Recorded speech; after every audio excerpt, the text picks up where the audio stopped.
हाँ जी, तो देखो हम लोगों ने लास्ट क्लास एक डीबीए मिली होगी अपने को, ठीक है। उसका आंसर डिस्कस कर लेते हैं, उसके देखते हैं किस किस में प्रॉब्लम आई होगी आपको। मुझे लगता तो नहीं आपको कोई प्रॉब्लम आई होगी। बोलो आंसर्स। देखो फर्स्ट का answer D Delhi, second B Bombay, third A Agra, fourth C Calcutta, fifth C Calcutta, sixth D Delhi, seventh B Bombay, eighth B Bombay, ninth B Bombay. Ninth का आंसर तो बी बॉम्बे दिया हुआ है, बाकी देखते हैं। सॉल्व किया था मतलब, अच्छा देख लेंगे, हो सकता है गलत हो, कोई बड़ी बात नहीं। टेंथ का आंसर है सी कालूकट्टा। 11th का आंसर बी बॉम्बे। 12th का आंसर है बी बॉम्बे। आई थिंक मैंने आपको मना कर दिया 12th करने को, एक बार देना, मेरे पास गलत वो आ गई शायद कॉपी, हाँ इसीलिए आंसर गलत आ रहे हैं। एक सेकंड रुको, वापस दो, मुझे आंसर वापस लिखने पड़ेंगे, पेन भी दो। ये बात मेरा क्या ऑर्डर गलत हो गया है, आपके में 12 क्वेश्चन है ना, मेरे पास गलत आ गया है, अनएडिटेड आ गई मेरे पास। तो क्वेश्चन नंबर 6 तक सब कुछ सही है, ठीक है। अब बदलते हैं आंसर्स वापस से। 7th का आंसर है बी बॉम्बे। 7th का आंसर है बी बॉम्बे। 8th का आंसर है बी बॉम्बे। 9th का आंसर है सी कैलकाटा। 10th का आंसर बी बॉम्बे। 11th का आंसर डी दिल्ली और 12th का आंसर बी बॉम्बे। सही है, हाँ जी। अब बोलें doubts 1 to 5। First question which is not true पूछा है, पहले आपने क्वेश्चन ठीक से पढ़ लिया? नहीं पढ़ा ना, बस हो गया गेम यहीं पे। हाँ, फर्स्ट में ए और बी ऑप्शन ऑन हीटिंग दे में become crystalline at certain temperature. मैंने आपको एक चीज़ बताई थी, जब स्लो हीटिंग करोगे ना तो अमॉर्फस सॉलिड भी किस में कन्वर्ट हो सकता है, क्रिस्टलाइन सॉलिड के अंदर। तो सारे नहीं हो सकते, कुछ कुछ हो सकते हैं। तो ये स्टेटमेंट हमेशा गलत नहीं है, हाँ तो कभी ना कभी तो ट्रू है। और बी भी बताऊँ, they may become crystalline on keeping for long time, ये हो सकता है। वो ये मैंने आपको बताया था, क्रिस्टल के अरेंजमेंट का वो होता है, अगर आपने टाइम नहीं दिया तो क्रिस्टल अरेंज नहीं हो पाएगा। बहुत लंबे टाइम तक रखा और क्रिस्टल अरेंज हो सकता है तो क्रिस्टल के अंदर कन्वर्ट हो सकता है। अप टू 5 नहीं, सेकंड का डी ऑप्शन तो पढ़ाई था ना। अमॉर्फस सॉलिड आइसोट्रोपिक होते हैं, अनाइसोट्रोपिक थोड़े ना होते हैं। बी तो बताया अभी, क्या सुबह सुबह?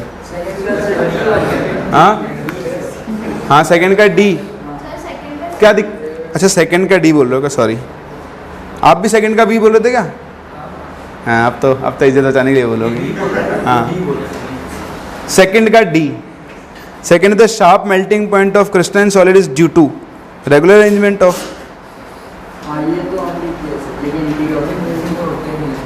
डी ऑप्शन मतलब डी ऑप्शन तो ये बताएगा ना कि दो अलग अलग डायरेक्शन में अलग अलग आएगा।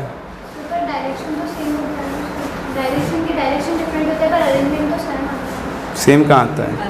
क्रिस्टलाइन सॉलिड में दो अलग अलग डायरेक्शन में अरेंजमेंट में भी क्या आता है? अलग अलग आता है, तभी तो वो एनाइसोट्रोपिक होता है। फिजिकल प्रॉपर्टीज के लिए सभी तो अलग अलग होती है। सही है।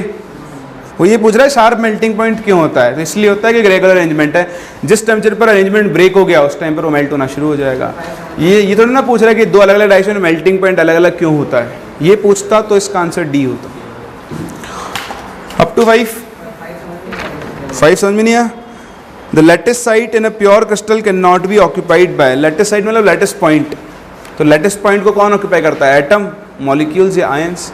इलेक्ट्रॉन थोड़े ना क्रिस्टल बनाते हैं, क्रिस्टल तो एटम बनाएंगे या मॉलिक्यूल बनाएंगे, आयंस बनाएंगे। Up to 10, 7th, 6th, graphite can not be classified as ionic solid. Ion solid होते हैं ग्रेफाइट में, ग्रेफाइट तो प्योर कार्बन होता है। आयनिक सॉलिड क्या होगा? Na+ और Cl-।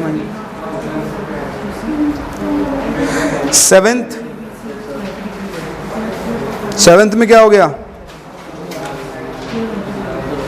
देखो आपको 3 वैल्यूज दी हुई हैं, एक ए की वैल्यू दी हुई है 5.62, आ गया? टेबल से तो बनाना था अपने को, C2 और HMT,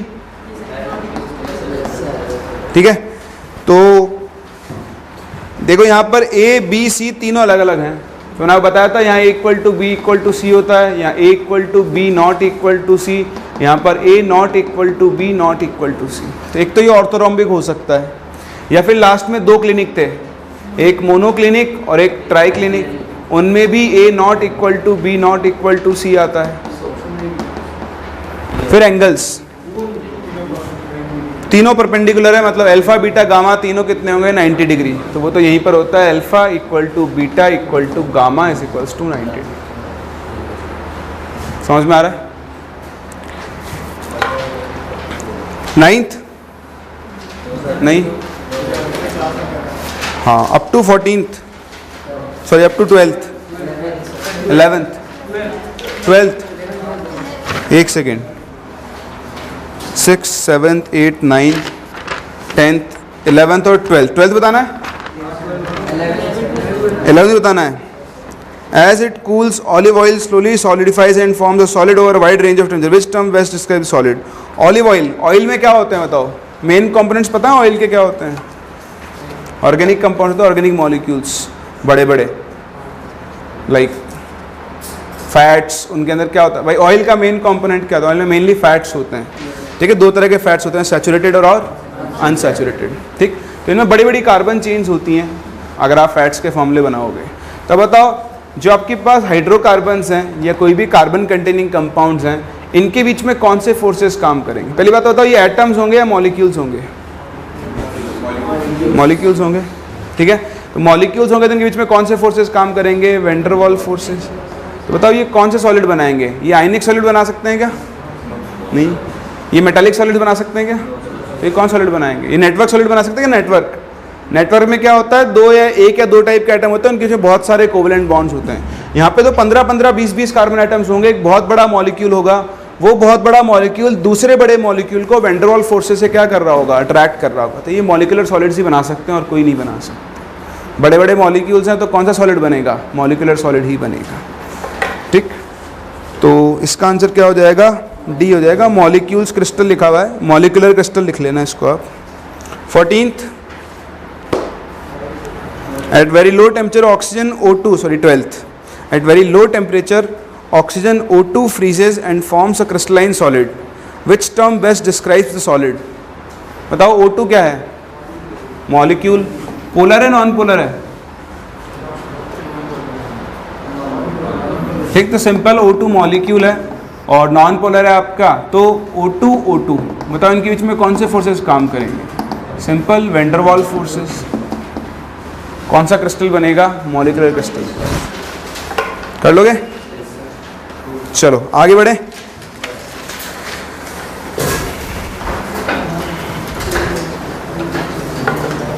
देखो लास्ट क्लास हम लोगों ने बात की थी कि यूनिट सेल्स क्या होते हैं, क्रिस्टल सिस्टम क्या होता है। हमने कितने टाइप के यूनिट सेल पढ़े थे? 4। कौन कौन से? एक तो ये अपने बही खाते बंद कर दें सबसे पहले तो, हाँ बंद कर दो, इनको बंद कर दो बिल्कुल। हाँ अब बताएं प्रिमिटिव क्या होती है? इसमें एटम सिर्फ कहाँ प्रेजेंट होता है? कॉर्नर्स पर। हर कॉर्नर एटम कितना कंट्रीब्यूट करता है? फिर सेकंड कौन सी पढ़ी थी? Body centred. एटम्स कहाँ कहाँ होते हैं? कॉर्नर पे और बॉडी के सेंटर पे। तो कॉर्नर वाला कितना कंट्रीब्यूट करता है? 1/8 और बॉडी सेंटर वाला पूरा। फिर कौन सा पढ़ा था अपन ने? Face centred. एटम्स कहाँ कहाँ होते हैं? फेस पर होते हैं, हर फेस के सेंटर पर और कॉर्नर पर। तो फेस वाला कितना कंट्रीब्यूट करता है? हाफ, है ना। और भी कुछ पढ़ा था? एंड सेंटर पढ़ी थी, क्या होती है?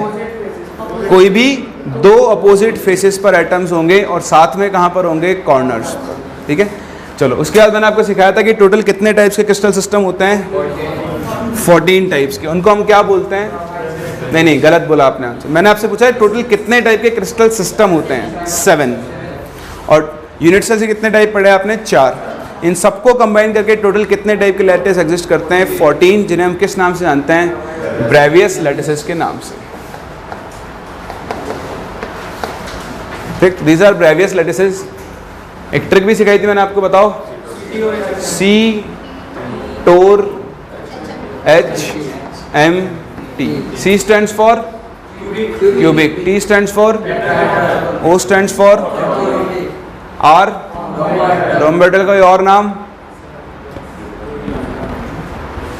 ट्राइगोनल, रोम्बेड्रल या फिर ट्राइगोनल, बही खाते नहीं खोलें। H stands for, M stands for and T stands for। क्या आप मुझे इनकी एजेस के बारे में कुछ इंफॉर्मेशन दे सकते हैं? A is equals to B is equals to C।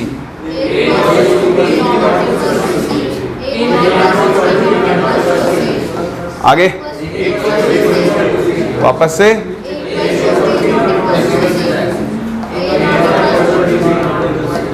और बहुत बढ़िया। क्या आप मुझे इनके इंटरफेशियल एंगल्स के बारे में कुछ बता सकते हैं? Alpha is equals to beta is equals to gamma. Same same यहाँ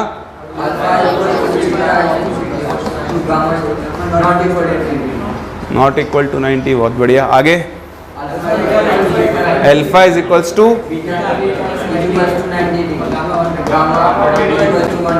वेरी गुड। आगे alpha gamma beta not equal to 90। और ये ना तो अल्फा बीटा के इक्वल, ना बीटा गामा के इक्वल, ना गामा 90। और कैटरीना कैफ का नंबर क्या था? 2 3 4। तो सबको ऐड करोगे टोटल कितने टाइप के क्रिस्टल मिलेंगे आपको? 14 टाइप्स के क्रिस्टल। ठीक, तो छोटी सी चीज़ थी जो आपको याद रखनी है और इनसे क्वेश्चंस आ जाते हैं। ठीक है, तो ये आपकी लास्ट टेबल थी जो हमको सीखनी थी, पढ़नी थी। और अब हम क्या करते हैं, इनके ऊपर बेस्ड कुछ क्वेश्चंस को डिस्कस करते हैं। ठीक है, हमने लास्ट लेक्चर जो भी सीखा था उसके ऊपर कुछ क्वेश्चंस करने हमको, एक टाइप ऑफ क्वेश्चंस। तो देखो पहला क्वेश्चन फर्स्ट, ये कह रहा है आपके पास कि in a cubic structure of compound which is made from X and Y, where X atoms are at the corners of the cube and Y at the face centre of the cube, the molecular formula of the compound is. तो देखो यहाँ पर दो तरह के atoms हैं, x और Y. ठीक है, एक्स के सारे एटम्स कहाँ पर आ रहे हैं? कॉर्नर्स पर। और ये सारे के सारे कहाँ पर आ रहे हैं? फेस सेंटर पर। तो आप क्या करो, सबसे पहले तो एक्स का नंबर निकाल लो। तो हर कॉर्नर एटम कितना कंट्रीब्यूट करता है? 1/8 क्यूब के अंदर। और एक क्यूब में कितने कॉर्नर्स होते हैं? 8। तो यहाँ से एक्स का नंबर तो आ गया 1। सिमिलरली फेस सेंटर, हर फेस सेंटर कितना कंट्रीब्यूट करता है? हाफ इंटू टोटल फेसेस कितने होते हैं? 6। तो वाई का नंबर कितना आ गया? 3। बताओ कंपाउंड का फॉर्मूला क्या बन जाएगा? x/3। आसान है। चलो अगला क्वेश्चन करो, नोट करो।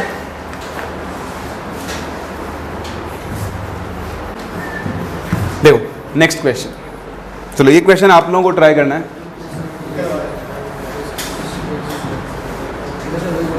हाँ करो ना, तो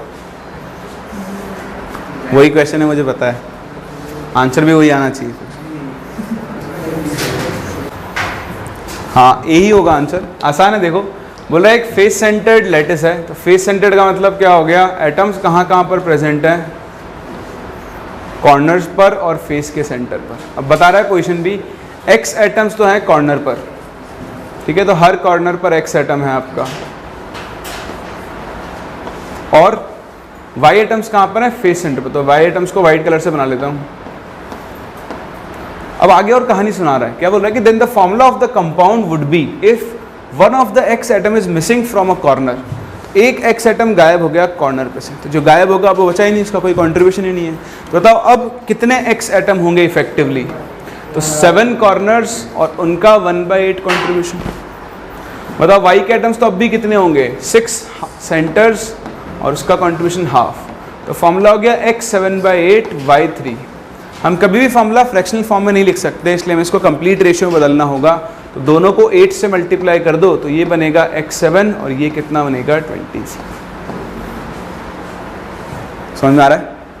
कर लोगे? चलो आखिरी प्रश्न, इसका आंसर सबका आना चाहिए।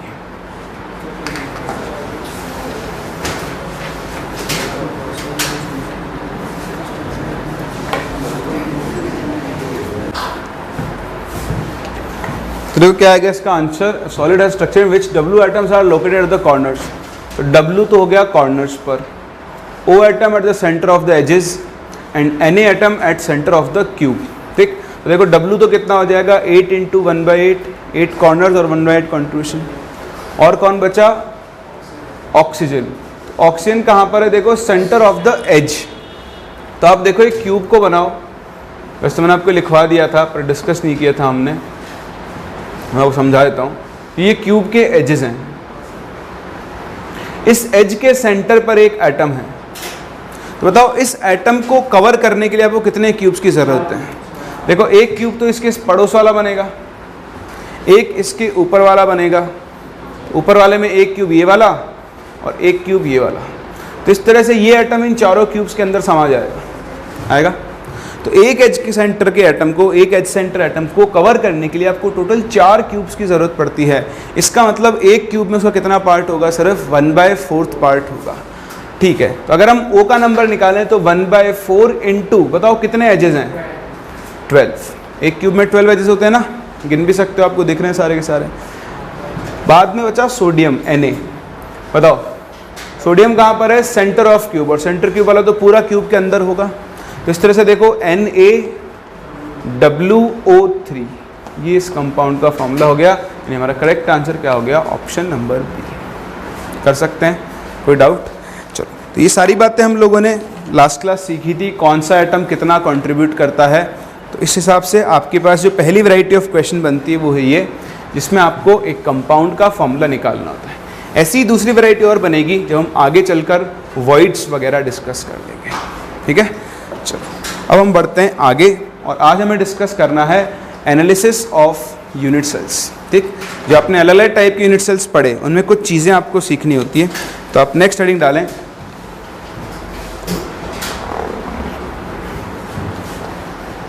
That is analysis of unit cells. ठीक, तो अलग अलग यूनिट सेल्स के लिए आपको कुछ चीज़ें कैलकुलेट करनी होती हैं। तो सबसे पहले हम बात कर रहे हैं, हम बात करते हैं प्रिमिटिव। अच्छा, हम यहाँ पे ना analysis of cubic unit cell लिख देना आप, हम सिर्फ क्यूबिक यूनिट सेल्स को डिस्कस कर रहे हैं अभी। हमारे सिलेबस में क्यूबिक यूनिट सेल्स हैं और एक हेक्सागोनल यूनिट सेल, उसको हम आगे चलकर डिस्कस करेंगे। ठीक है, तो सबसे पहले आप लिखो simple cubic unit cell. Simple cubic unit cell, या फिर आप इसे क्या बोल सकते हो? Primitive units. ठीक है, क्या क्या निकालना होता है? सबसे पहली चीज जो आपको कैलकुलेट करनी होती है वो होती है effective number of atoms. Effective number of atoms in unit cell, इसको हम Z इफेक्टिव या सिंपल Z से डिनोट करेंगे। एक यूनिट सेल में इफेक्टिवली कितने एटम्स होते हैं? बताओ, एक सिंपल क्यूबिक यूनिट सेल में कितने एटम्स होंगे? एक। भाई सिंपल क्यूबिक यूनिट सेल क्या होती है? जहां पर एटम्स कहां पर प्रेजेंट होते हैं? हर क्यूब के हर कॉर्नर पर। ठीक, तो ये एक एटम, ये दूसरा एटम, ये तीसरा, चौथा, पांचवा, छठा, 7, 8, हर कॉर्नर पर एटम प्रेजेंट है। बताओ हर कॉर्नर एटम कितना कंट्रीब्यूट करता है? 1/8। तो Z की वैल्यू कितनी आ जाएगी? 8 × 1/8, दैट इज 1। यानी सिंपल क्यूबिक यूनिट सेल में इफेक्टिवली कितने एटम्स होते हैं? सिर्फ एक। सही है। सेकंड चीज हम कैलकुलेट करते हैं कोऑर्डिनेशन नंबर।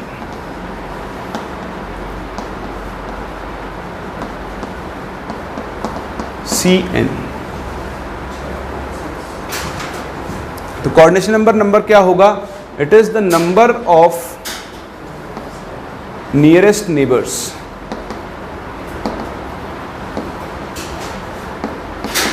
ठीक, एक एटम के जितने भी नियरेस्ट नेबर्स होंगे उसी को हम लोग क्या बोलेंगे, उसका कोऑर्डिनेशन नंबर बोलेंगे। ठीक है, तो अब आप ध्यान देना, कभी भी अगर आप कोऑर्डिनेशन नंबर निकालो तो सिंगल यूनिट सेल से नहीं निकालते हैं, आसपास जितने भी यूनिट सेल होंगे आपको सारी ध्यान रखनी होगी। तो देखो अभी तो सारे एटम्स का टाइप सेम है, आप किसी से बात कर लो, जैसे मैं इससे बात करूँ, ठीक, बताओ इसका नियरेस्ट नेबर कौन होगा। मेरे पास कुछ पॉसिबिलिटीज़ हैं, लाइक ये हो गया या फिर भाई देखो ये सब सेम है।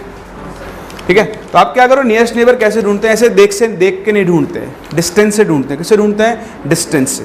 आप बताओ यहाँ से यहाँ तक की डिस्टेंस कितनी होगी, a। अब बताओ यहाँ से यहाँ तक की डिस्टेंस कितनी होगी, तो राइट एंगल ट्राइंगल बन गया, ये a, ये हाइपोटेन्यूज कितना हो गया, √2a। बोलो समझ में आ रही है बात आपको। तो बताओ √2 कितना होता है, 1.414। तो ये 1.414a है और ये सिर्फ क्या है, a। तो ये हमारे नियरेस्ट नेबर्स होंगे, रेड वाले जो मैंने मार्क किए। ठीक है, तो अगर मुझे कोऑर्डिनेशन नंबर निकालना है तो मुझे रेड स्फीयर्स को काउंट करना है। तो देखो इस एटम के रिस्पेक्ट में एक एटम ये रहा, एक एटम ये रहा, एक एटम ये रहा, ये तो गए इस वाले यूनिट सेल में होंगे। अब अगर आप दूसरे यूनिट सेल में देखो, इसके पड़ोस वाला एक और यूनिट सेल बनाओ, पूरा यूनिट सेल नहीं बनाता हूँ मैं, देखो एक एज ऊपर जा रहा होगा, उस पर भी एक एटम होगा, ऐसा ही जैसे एक नीचे वैसे एक ऊपर होगा, जैसे एक आगे है वैसे एक एटम पीछे होगा, जैसे एक एटम इधर है इसके पड़ोस वाले यूनिट सेल में एक एटम यहाँ पर होगा, जिन सबकी डिस्टेंसेस ए होगी। बताओ एक कॉर्नर एटम को कितने नेबर्स ने सराउंड किया हुआ है, 6 नियरेस्ट नेबर्स हैं, इसलिए यहाँ पर इसका कोऑर्डिनेशन नंबर कितना होगा, 6। बोलो समझ में आता है, किसी को डाउट है? तो ये हुआ आपका कोऑर्डिनेशन नंबर। कॉपी करो, फिर मूव करते हैं आगे, और थर्ड हम बात करेंगे डिस्टेंसेस की। कॉपी करो फिर डिस्कस करते हैं इसको। फिर देखो थर्ड जो मुझे चीज़ सीखनी है, that is relation between A and R. A and R, A और आर क्या है, ए तो क्या है, इस क्यूब की एज लेंथ, और आर क्या है, रेडियस ऑफ स्फीयर, है ना। ये जो स्फीयर आप अरेंज करो ये क्या, इनकी रेडियस। तो स्फीयर बोल लो, एटम बोल लो, जो आपकी मर्जी हो बोल लो, एक ही बात है। ठीक है, चलो अब देखो, आप जैसे मैंने आपको सिखाया था, जब आप सिंपल क्यूबिक स्ट्रक्चर बनाते हो तो ये सारे एटम्स एक दूसरे को क्या कर रहे होते हैं, टच कर रहे होते हैं। तो आप इस स्ट्रक्चर को ऐसे भी देख सकते हो, ये एक स्फीयर, ये दूसरा स्फीयर, ये तीसरा स्फीयर और ये फोर्थ स्फीयर, ये ऊपर के 4 एटम्स हुए। और इसी तरह नीचे वाले 4 एटम्स आप बनाओगे, 1, 2, 3 and 4th।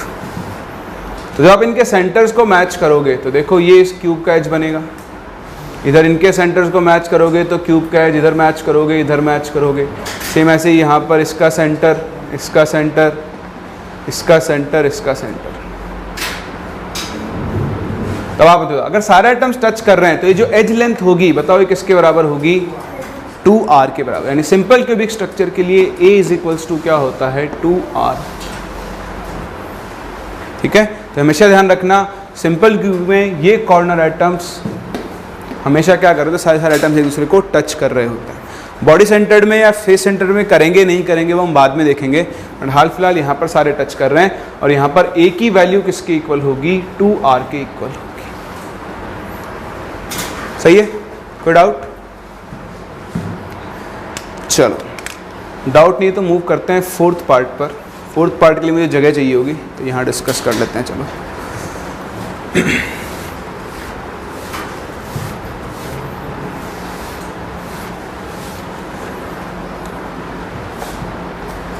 Fourth is packing fraction.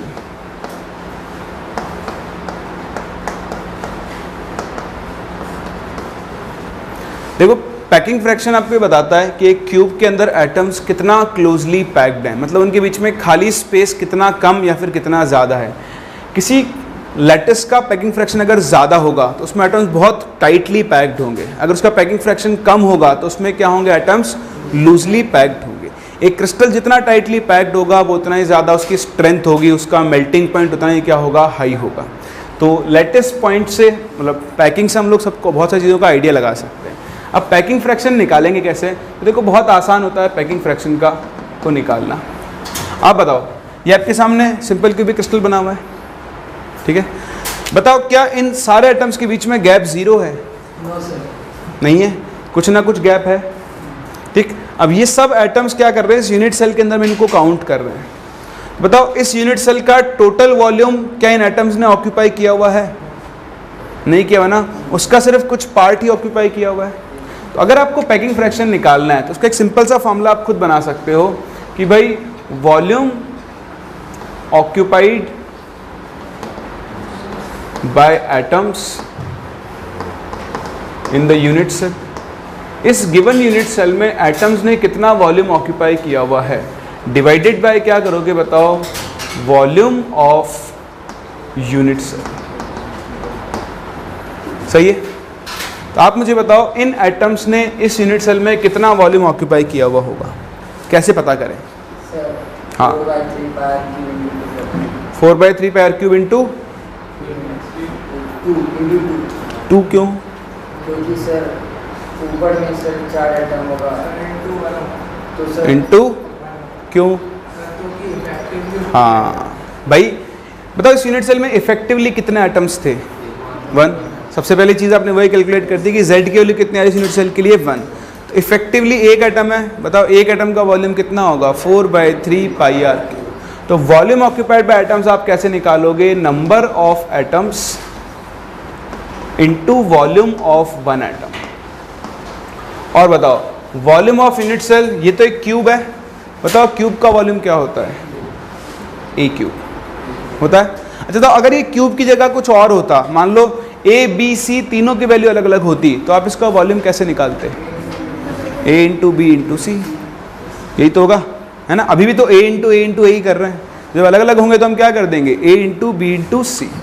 चलो खैर ठीक है, अब हम बात करते हैं सिंपल क्यूबिक के लिए पैकिंग फ्रैक्शन निकालते हैं। तो आप देखो नंबर ऑफ एटम्स कितने हो गए, 1 इंटू बताओ वॉल्यूम ऑफ 1 एटम कितना होगा, 4/3 pi R cube upon edge length.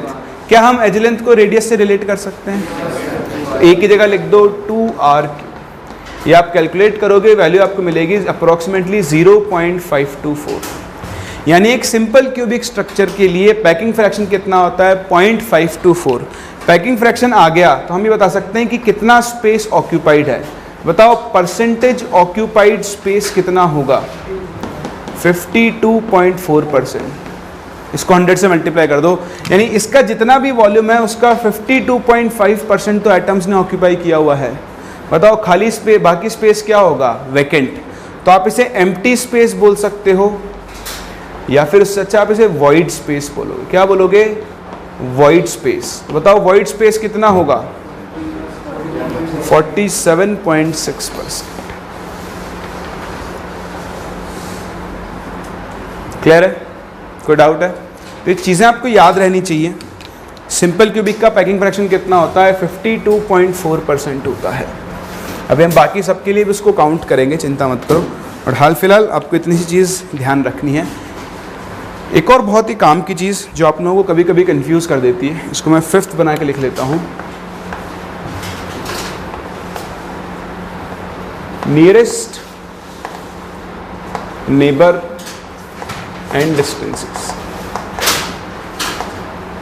Nearest neighbours and distances.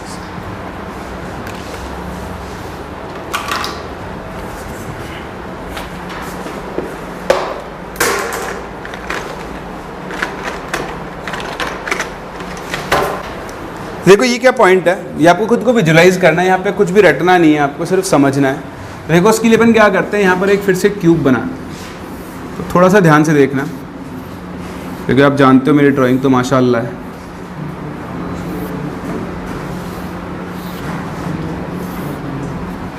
देखो हम एक सिंपल क्यूब बना रहे हैं। यहाँ पर एटम सिर्फ और सिर्फ कहाँ पर प्रेजेंट होंगे, कॉर्नर्स में। तो देखो आप किसी भी एक एटम के रिस्पेक्ट में बात कर लो, मैं इस एटम के रिस्पेक्ट में बात करता हूँ, ठीक। बताओ इस एटम के लिए मैं रेड कलर से शेड कर रहा हूँ, ये एटम और ये एटम, ये सब के सब कौन से नियरेस्ट नेबर होंगे? फर्स्ट नियरेस्ट नेबर, क्योंकि ये सारी डिस्टेंसेस कितनी हैं? ए। सही है। क्या आप मुझे इस एटम का सेकंड नियरेस्ट नेबर बता सकते हो? अब सेकंड की कंपटीशन देखो, सेकंड में कौन कौन आ सकता है? सेकंड में एक तो ये आ सकता है और एक ये भी तो हो सकता है, ये वाला पूरा हो सकता है, नहीं हो सकता? हो तो सकता है, होने में क्या दिक्कत है? वो तो देखना पड़ेगा है या नहीं है, वो बात अलग है, लेकिन हो सकता है, पॉसिबिलिटी तो इसकी आपके पास है ही। ठीक है, इसके लिए हम ये वाला कलर यूज कर लेते हैं। चलो काउंट करें, बताओ ये वाली डिस्टेंस कितनी होगी? दिस वुड बी √2a होगी। तो बताओ ये वाली डिस्टेंस कितनी होगी? तो ये क्यूब बॉडी डायगोनल है क्यूब का, देखो ये वाली डिस्टेंस निकाल लो आप, ये कितनी आती है? √2a, ये है a प्लस √2a का a square plus √2a square, तो ये वैल्यू कितनी बन जाएगी? √3a। और इतनी मैथ्स तो देखो आपको सबको अच्छी तरह से आती है कि एक क्यूब का बॉडी डायगोनल कितना होता है? √3a होता है। तो बताओ इसमें से और इसमें से सेकंड नियरेस्ट नेबर कौन है? तो ये कौन होगा? आपका सेकंड नियरेस्ट नेबर होगा। बोलो होगा? बताओ इसी तरह ये कौन सा होगा? ये कौन सा होगा? आपका थर्ड नियरेस्ट नेबर होगा। तो इस तरह से आप नियरेस्ट नेबर डिस्टेंसेस निकाल सकते हो, एटलीस्ट थर्ड तक आपको निकालना आना चाहिए। कई बार ऐसे से पूछते हैं, इसका एक और नाम हो सकता है नेक्स्ट टू फर्स्ट नियरेस्ट। जो नेक्स्ट टू फर्स्ट नियरेस्ट होगा वो कौन सा होगा? आपका सेकंड नियरेस्ट होगा। बोलो बात समझ में आ रही है? अच्छा चलो एक और चीज़ पूछता हूँ, बताओ फर्स्ट नियरेस्ट नेबर कितने होंगे? 6 होंगे ना? एक 3 तो ये दिख रहे हैं आपको, 1 2 3, अभी भी कोऑर्डिनेशन नंबर सिखाया था ना? एक इधर होगा, फोर्थ एक ऊपर होगा, फिफ्थ और एक ये नीचे, सॉरी एक सामने होगा यहाँ पर, सिक्स्थ होगा। अच्छा बताओ सेकंड नियरेस्ट नेबर कितने होंगे? क्या सेकंड नियरेस्ट नेबर कितने होंगे? बताओ, चलो काउंट करो आप एक बार। देखो आपको अगर ये ढूंढना है तो इसके लिए क्या बनाओ? पहले तो सारी क्यूब्स बनाने पड़ेंगे आपको, है ना, आसपास यूनिट से। पहले आप देखो, एक ये रहा फेस डायगोनल, बताओ ये भी तो फेस डायगोनल ही होगा, फ्रंट वाला फेस है ना ये, तो ये एटम कितने डिस्टेंस पर होगा? √2 है, इसको तो आपने काउंट ही नहीं किया। बताओ ये एटम इससे कितने डिस्टेंस पर होगा? समझ में आ रहा है? चलो तो एक में कितने आ गए आपके पास? 3 एटम आ गए। कोई और पॉसिबल है क्या? नहीं है ना? अब इसके पड़ोस वाली यूनिट सेल बनाओ। हाँ कितना आएगा? 12 आएगा। ठीक है, तो देखो ये एक एटम यहाँ, एक एटम यहाँ,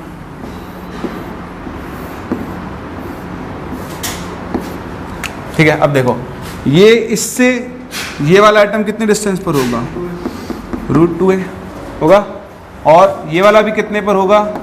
√2a। कोई और होगा? नहीं है? चलो फिर बनाओ इसके ऊपर वाला यूनिट सेल।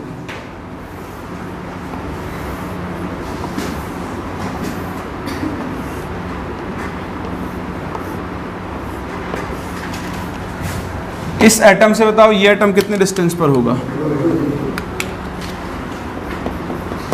और कोई? ये वाला √2a फेस डायगोनल के लॉन्ग होगा। फिर इसको आगे एक्सटेंड करो यूनिट सेल को ऐसे, बताओ इससे ये वाला भी कितने पर होगा? √2a। और ये वाला ये नहीं होगा ना, तो बॉडी डायगोनल पे चला जाएगा। वही तो बता रहा हूँ, अब काउंट करें। ठीक है, अब जितने इधर है पीछे की तरफ उतने आगे की तरफ भी आएंगे। तो गिनो कितने दिख रहे हैं आपको? 8 तो ये हो गए, और देखो एक यूनिट सेल आगे की तरफ बढ़ाओ तो इसके कॉर्नर वाला काउंट होगा, ऐसे इसकी इस कॉर्नर वाला काउंट होगा। कितने हो गए? 2 और हो गए 10। और फिर नीचे लेकर आओगे सेम ऐसे यूनिट सेल। ठीक है, आपको थोड़ा सा विजुलाइज और करना पड़ेगा। चलो ऐसा करते हैं, बनाते हैं इसको और आगे, तो कचरा तो हो ही चुका है।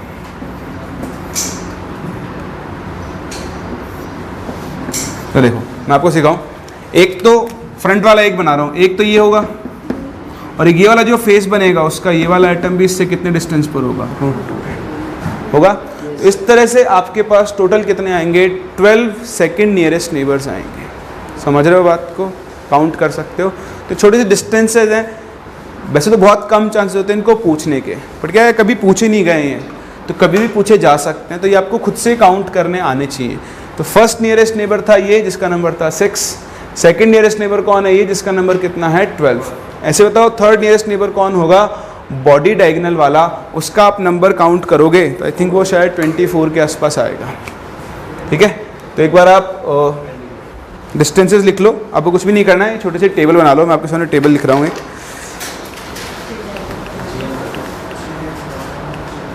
ये रही 8 आएगा, √3 है third nearest neighbour, sorry second nearest neighbour, ये तो फर्स्ट नियरेस्ट नेबर था। तो आप देखो वैल्यूज ये बना के लिख लो, आपको रटनी नहीं है, डायग्राम बनाने की ज़रूरत नहीं है, ये तो आपको विजुलाइज करवाया था मैंने। वो जब ज़रूरत पड़े तो आपको खुद को बनाना आना चाहिए। तो छोटी सी टेबल है, नियरेस्ट यानी पहला A और नंबर है 6। फर्स्ट नियरेस्ट नेबर मतलब सेकंड वाला जो है नियरेस्ट के अगला वाला वो √2 डिस्टेंस पर होगा 12। Next to second nearest neighbour √3 पर होगा, उसका नंबर होगा 8।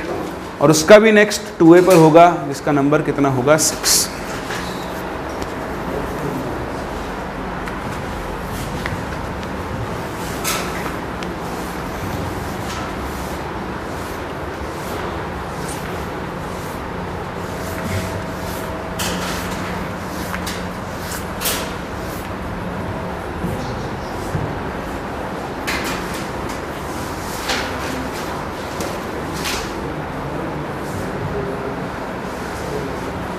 हो गया? जल्दी से लिखो।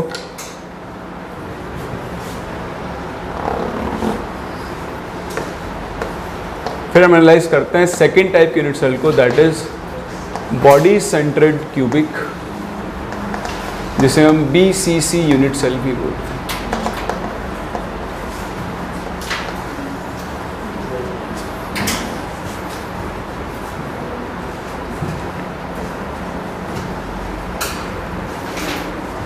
हो गया? करें शुरू?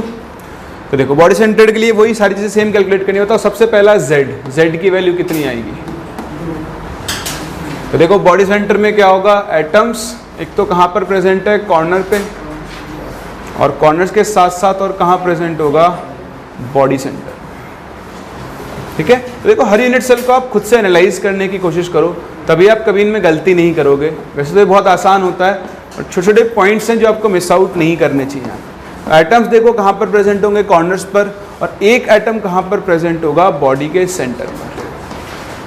तो अभी हम जितने भी केसेस पढ़ रहे हैं ना यहाँ, ये सब एलिमेंट सब के सब सेम एटम्स हैं। जैसे मान लो आयरन का क्रिस्टल है, वो BCC है, तो ये भी आयरन है, ये भी आयरन है, ये भी आयरन है, ये भी आयरन है, ये भी आयरन है। आगे हम जाकर 2 तरह के पढ़ेंगे। जैसे मान लो NaCl, तो एक हो गया Na+ और एक क्या हो जाएगा आपका Cl। तो पहले सिंगल के लिए पढ़ रहे हैं, फिर आगे चल के इनको डबल के लिए भी पढ़ेंगे। ठीक है, चलो सबसे पहले Z बताओ, Z की वैल्यू कितनी आएगी? तो 8 × 1/8 कॉर्नर्स वाले प्लस 1 × 1 बॉडी सेंटर वाला, टोटल कितना हो गया? 2। तो बॉडी सेंटर्ड क्यूबिक के अंदर इफेक्टिवली कितने एटम्स होते हैं? 2 एटम्स होते हैं। चलो इफेक्टिव नंबर ऑफ एटम्स मिल गया आप लोगों को। सेकंड हम यहाँ पे क्या कैलकुलेट करेंगे बताओ? Coordination number. अब बताओ कोऑर्डिनेशन नंबर कितना होगा? तो कोऑर्डिनेशन नंबर मैं किसके रिस्पेक्ट में निकालूं? इसके रिस्पेक्ट में या इसके रिस्पेक्ट में? किसी के भी रिस्पेक्ट में निकाल लो, क्या आना चाहिए? सेम। क्या आना चाहिए? सेम। चाहे इसका निकालो चाहे इसका निकालो, सेम ही तो आइटम है। मैंने अभी यही तो बोला आपसे कि ये दोनों आइटम्स क्या हैं? सेम। तो दोनों का कोऑर्डिनेशन नंबर भी क्या आना चाहिए? सेम। हमेशा आएगा। देखो वैसे तो हम इसके हिसाब से निकाल लो। देखो ये आइटम इसको टच कर रहा होगा, ये आइटम भी इसको टच कर रहा होगा, ये भी इसको टच करेगा, ये वाला भी इसको टच करेगा। ऐसे ही ये बाकी नीचे चारों भी इसको क्या कर रहे होंगे, टच कर रहे होंगे। तो इस तरह से ये एक अकेला एटम 4 एटम्स को टच कर रहा है, मतलब इसका कोऑर्डिनेशन नंबर कितना होगा, 8। अगर आप इस वाले के रिस्पेक्ट में निकालना चाहते हो तो निकाल लो। बताओ ये एटम कितने क्यूब्स में शेयर्ड होगा? कॉर्नर एटम है, 8 में तो शेयर्ड होगा, 4 कहाँ से होगा? अगर ये 8 में शेयर्ड होगा, बताओ क्या हर क्यूब के सेंटर पर एक एटम होगा? 8 क्यूब के सेंटर पे कितने एटम्स होंगे? 8। मतलब ये भी 8 क्यूब्स के सेंटर से सराउंडेड होगा, मतलब इसका कोऑर्डिनेशन नंबर भी क्या होगा, 8। तो किसी के भी रिस्पेक्ट में निकाल लो, कोऑर्डिनेशन नंबर क्या आएगा, सेम, जब तक सारे एटम्स क्या हैं, सेम है। बोलो यहाँ तक। हाँ, ये कॉर्नर एटम है, ये कितने क्यूब्स का पार्ट होगा? क्या हर क्यूब के सेंटर पे एक एटम होगा? तो ये कितने एटम से सराउंडेड होगा? ऐसे कितने एटम्स होंगे इसके चारों तरफ, ऐसे वाले? कोऑर्डिनेशन नंबर 8 हो गया ना इसका। ये वाले नियरेस्ट नेबर क्या होता है? बताओ यहाँ पे नियरेस्ट नेबर कैसे काउंट करेंगे? अभी आप देखो, इसके 2 नियरेस्ट नेबर हो सकते हैं, 3 रादर, है ना। एक तो ये येलो वाला, एक ये रेड वाला, और एक ये ब्लू वाला हो सकता है। बताओ रेड वाले की डिस्टेंस कितनी है, a। बताओ ब्लू वाले की डिस्टेंस कितनी होगी, √2a। और बताओ येलो वाले की डिस्टेंस कितनी होगी, ये होगी √3a/2, क्योंकि बॉडी डायगोनल √3 होता है ना, तो उसकी हाफ डिस्टेंस पर बैठा हुआ है। √3 कितना होता है, 1.732, उसका हाफ करो 0.8 के आसपास आएगा। तो ये तो हो गया 0.8a, ये हो गया a, और बताओ ये कितना आएगा, 1.414a। बताओ नियरेस्ट नेबर कौन सा है? इसका नियरेस्ट नेबर ये है और इसका नियरेस्ट नेबर ये है। समझ में आ गया? तो इसी को काउंट करेंगे। ये कौन सा होगा, सेकेंड नियरेस्ट। ये कौन सा होगा, थर्ड नियरेस्ट। बोलो बात समझ में आ रही है? किसी को डाउट है इसके अंदर? चलो, तो यहाँ से हमने निकाल लिया इसका कोऑर्डिनेशन नंबर। एक और चीज़ बताओ मुझे छोटी सी, मुझे उम्मीद है आप बिल्कुल सही बताओगे। बताओ ये दोनों एटम्स कॉर्नर वाले आपस में टच कर रहे होंगे या नहीं?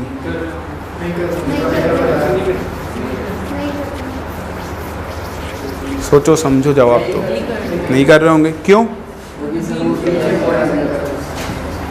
यहाँ पर क्या होगा, देखो ये एटम, इधर ये एटम और ये एटम, इनके बीच में क्या आएगा, एक सेंटर पे एटम आएगा। तो अभी अपन ऐसे नहीं देख सकते, बट आप इनके बीच में एक एटम फिक्स करोगे तो इनके बीच का गैप क्या होगा, बढ़ेगा। समझ रहे हो? तो ये एग्जैक्टली एक दूसरे को टच नहीं कर रहे होंगे। समझ रहे हो? तो जब हम ए और आर में यहाँ पे रिलेशन निकालेंगे तो हम डायरेक्ट इन दोनों को रिलेट नहीं कर सकते। समझ रहे हो? समझ में आ रही है बात?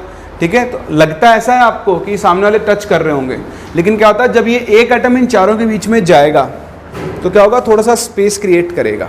उस वजह से हम ये मानेंगे कि ये आपस में टच नहीं कर रहे होंगे। लेकिन देखो जो सेंटर पर एटम आएगा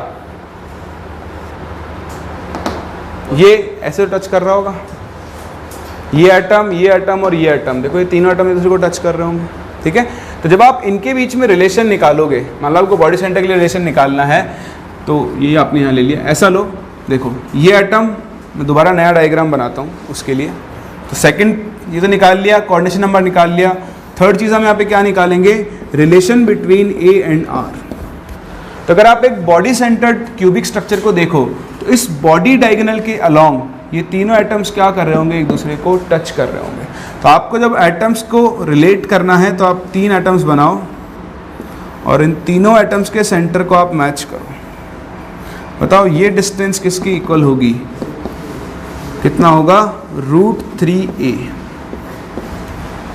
ये कितना सेंटर से मिला होगा अगर आप डिस्टेंस, तो r 2r r। तो बताओ √3a किसके इक्वल हो गया, 4r। बताओ r की वैल्यू कितनी आ जाएगी, √3a/4।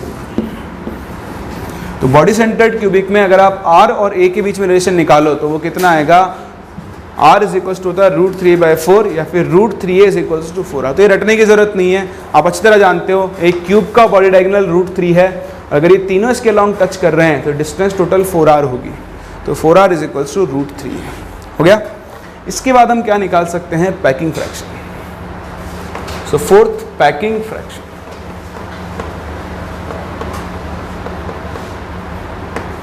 तो द पैकिंग फ्रैक्शन का फॉर्मूला क्या था, number of atoms into 4/3 πr cube, है ना। तो z into 4/3 πr cube divided by volume of unit cell हो गया a क्यूब। तो बताओ BCC के लिए z की वैल्यू कितनी है, 2 इंटू 4/3 πr क्यूब अपॉन, बताओ हम a की जगह कितना लिख सकते हैं, 4r/√3 होल क्यूब, तो कर सकते हैं। ये आप सारी वैल्यू को कैलकुलेट करोगे, वैल्यू आएगी 0.68 के आसपास। इसका मतलब BCC स्ट्रक्चर के अंदर जो परसेंटेज ऑक्यूपाइड स्पेस होता है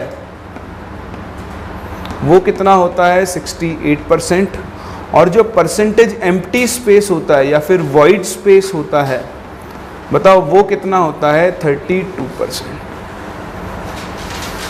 तो बताओ सिंपल क्यूबिक और BCC दोनों में से ज़्यादा क्लोजली पैक्ड स्ट्रक्चर कौन सी है, BCC। क्यों, इसका पैकिंग फ्रैक्शन क्या है, ज़्यादा है। सिंपल क्यूबिक का कितना था, 52.4%, इसका कितना है, 68%। और वैसे भी दिख रहा है वहाँ पे 4 एटम्स के बीच में ज़्यादा गैप था या उनके बीच में एक एटम आ गया, तो स्ट्रक्चर क्या होगी, ज़्यादा क्लोजली पैक्ड। कॉपी करो, फिर बात करते हैं नियरेस्ट नेबर्स की। चलो उसके बाद फिर से नियरेस्ट नेबर्स की बात करते हैं। तो हमने यहाँ डिस्कस कर ही लिया था, एक बार और देख लेते हैं। बॉडी सेंटर्ड क्यूबिक के लिए कितने नियरेस्ट नेबर्स होते हैं, उनकी क्या क्या डिस्टेंस होती है। तो देखो अब आपको नियरेस्ट नेबर डिस्टेंस अगर निकालनी है तो उसके लिए आप क्या करो, देखो वही फर्स्ट नियरेस्ट सेकेंड ईयर सारे कैलकुलेट करते हैं। भाई नियरेस्ट नेबर तो आपने कोऑर्डिनेशन नंबर से निकाल ही लिया था, ठीक है। अब बाकी की बात करते हैं, तो उसके लिए आप ये क्यूब बनाओ,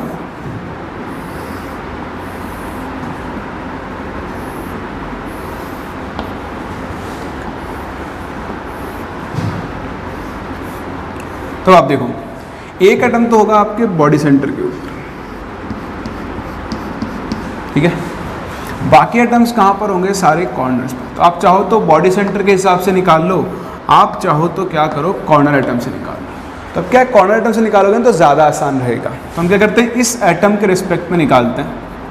आप देखो इस एटम रिस्पेक्ट में ये डिस्टेंस तो कितनी आएगी, √3a/2 बॉडी डायगोनल का। एक इसका नियरेस्ट एटम और कौन नज़र आ रहा है मुझे, ये वाला, तो ये डिस्टेंस कितनी होगी, a। और एक और कौन हो सकता है, ये वाला, जिसकी डिस्टेंस कितनी होगी, √2a। तो देखो इनमें सबसे छोटी वैल्यू है ये, तो ये तो गया नियरेस्ट नेबर जो हमने देख लिया है। तो अगर आप नियरेस्ट की बात करो या फर्स्ट नियरेस्ट बोलो, तो उसकी डिस्टेंस तो हो गई √3a/2, ठीक। तो ये तो हो गई डिस्टेंस। और बताओ नंबर कितना बनेगा, देखो ये कॉर्नर एटम 8 क्यूब्स का पार्ट होगा, हर क्यूब के सेंटर पर एक एटम रखा होगा, तो इस तरह से इसका नंबर कितना आएगा, 8, जो हमने कोऑर्डिनेशन नंबर में भी देख लिया था। फिर हम बात करते हैं सेकंड नियरेस्ट की।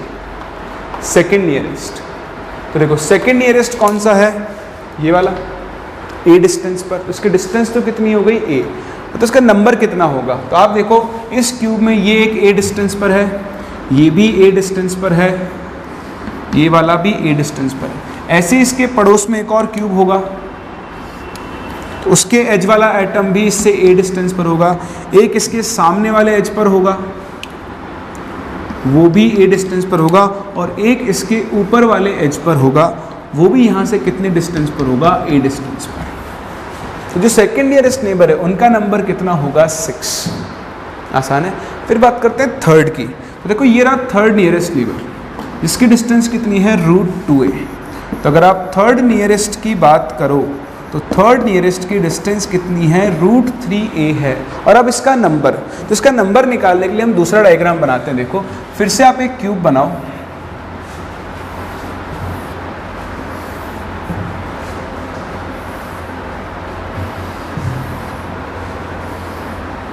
ठीक ऐसे।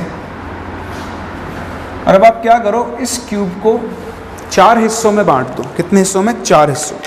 तो टोटल 4 पार्ट्स में इसको डिवाइड करते हैं कुछ इस तरह से। देखो एक तो यहाँ पे हाफ कर दो इसको,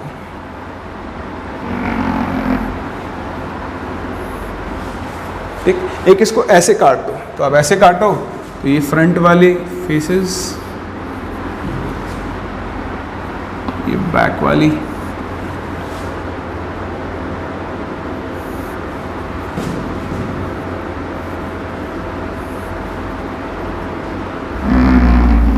इस तरह से मैंने इसको कट कर दिया, ठीक है। अब आपको काउंट करने वो एटम्स जो इस एटम से रूट 2a डिस्टेंस पर लाई करते हैं। तो देखो एक एटम ये रहा, ये रूट 2a पे लाई करेगा। दूसरा एटम ये रहा इस फेस डायगोनल पे, ये भी रूट 2a पे लाई करेगा। तीसरा एटम ये रहा पीछे वाले फेस डायगोनल का, जो इससे रूट 2a पे लाई करेगा, सही है। फोर्थ एटम ये रहा इस फेस डायगोनल वाला। बताओ और कोई एटम होगा इसके लिए?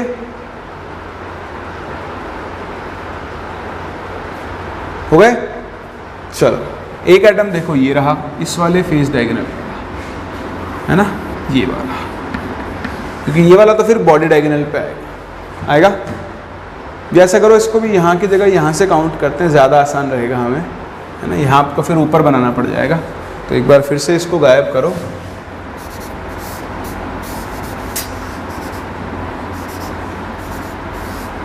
ठीक है, हम क्यूब वापस कंस्ट्रक्ट करते हैं।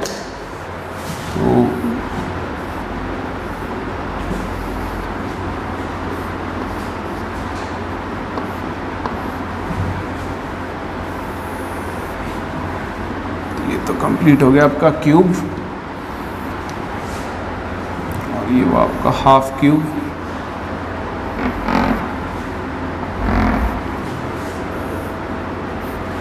ठीक है, आप क्या करो, एटम को यहाँ पे रख लो, इस कॉर्नर एटम से बात करो। इससे रूट 2a डिस्टेंस पर कौन कौन है? तो देखो एक तो ये रहा 1, एक ये रहा 2, एक ये रहा 3, एक ये रहा 4, एक आपके पास इस वाले डायगोनल पे आएगा 5, और एक यहाँ से आएगा नीचे वाले डायगोनल पे 6। आ गया? और देखो यहाँ पर कोई पॉसिबिलिटी नहीं होगी, क्योंकि ये तो रूट 3 वाले पे आ जाएगा, body diagonal, body diagonal, body diagonal. ठीक है, और एक इससे आएगा यहाँ पर, ये रहा। तो ये तो काउंट करो कितने हो गए, 1 2 3 4 5 6 7 और 8 हो गए। अब जब इसके सामने के 4 क्यूब बनाओगे तो देखो उनमें ये सारे तो हो जाएंगे कॉमन, और 4 नए एटम्स आपको और मिलेंगे। इस तरह से इसको सराउंड करने वाले टोटल आपको कितने एटम्स मिलेंगे? 12 एटम्स मिलेंगे। कितने मिलेंगे? 12। तो जो आपके पास सेकंड नियरेस्ट नेबर होगा, सॉरी थर्ड नियरेस्ट नेबर, उसमें 8 तो मैं आपको इस क्यूब में दिखा सकता हूँ, एज इट इज़ 8 क्यूब और रखे हुए होंगे।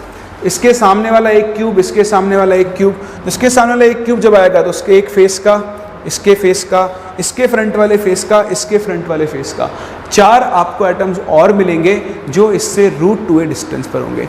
इस तरह से जो इनका नंबर होगा वो टोटल नंबर कितना होगा? 12।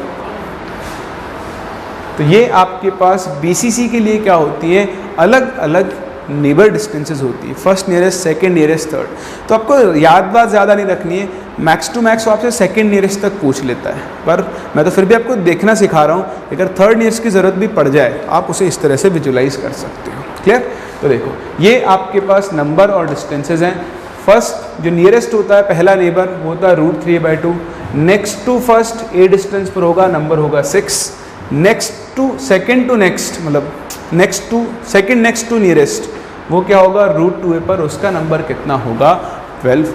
क्लियर है? चलो आज हम यहीं तक कंप्लीट कर रहे हैं। आज हम लोगों ने सिंपल क्यूबिक यूनिट सेल और बॉडी सेंटर्ड यूनिट सेल के लिए कुछ चीज़ें डिफाइन की। इफेक्टिव एटॉमिक नंबर हम लोगों ने बात की, कोऑर्डिनेशन नंबर की, पैकिंग फ्रैक्शन, तो आपको पैकिंग फ्रैक्शन याद रखना है। सिंपल क्यूबिक का कितना होता है? 52.4%, और BCC का कितना होता है? 68%। नेक्स्ट क्लास हम बात करेंगे फेस सेंटर्ड यूनिट सेल की, उसको एनालाइज करेंगे, उसमें number of atoms, packing fraction, सब कुछ कैलकुलेट करेंगे। मिलते हैं नेक्स्ट क्लास और यहाँ से आगे कंटिन्यू करेंगे।